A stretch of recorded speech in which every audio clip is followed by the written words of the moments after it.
The importance of self-monitoring. Understanding primary and secondary emotions and using them for personal growth. Hello, I'm Nurse Esma. Today, I'd like to talk about self-monitoring to better understand and manage your emotions. Self-monitoring is a method of observing and consciously understanding your own behavior and emotions. By self-monitoring, you can notice patterns in your emotions and calmly face your own feelings. By paying particular attention to primary emotions and secondary emotions, you can understand the source of your emotions and more easily respond appropriately.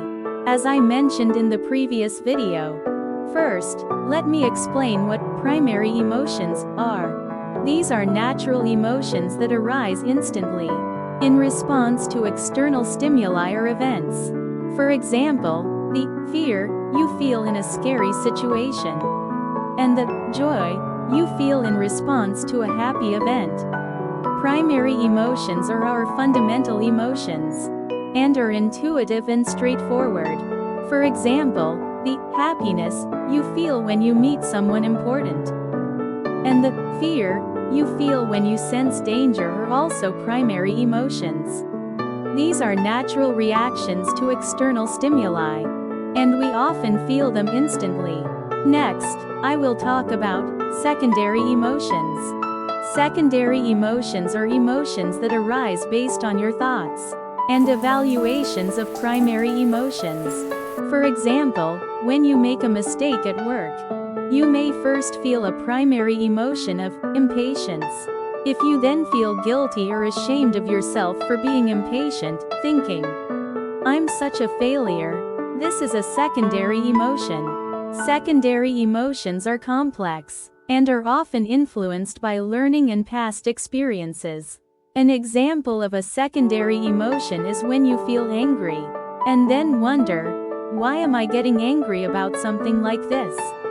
I hope that you have understood what primary and secondary emotions are up to this point. But based on this, I will go into what self-monitoring is. What is self-monitoring? Simply put, self-monitoring is objectively observing how I feel right now and why I feel that way. When you are feeling emotional, you can calmly face your emotions by asking yourself, is this a primary emotion or a secondary emotion? And why am I feeling this way? Specific steps of self-monitoring. 1. Recognize primary emotions. First, it is important to recognize the primary emotions you felt in response to an event or situation. By acknowledging and naming the emotion, you can view the emotion objectively. For example, try consciously saying, "I feel angry right now." 2. Find secondary emotions. Next, observe how you react to the primary emotion. For example, "I feel guilty for getting angry." At this stage, it is important to dig deep into your thoughts and past experiences to find out why you feel that way. 3. Deal with secondary emotions. Understand how secondary emotions affect you, and think about how to deal with them. For example, thinking, if a loved one was in the same situation, how would I advise them, will help you step back from self-criticism and look at things from a kinder perspective. 4. Organize emotions and respond appropriately.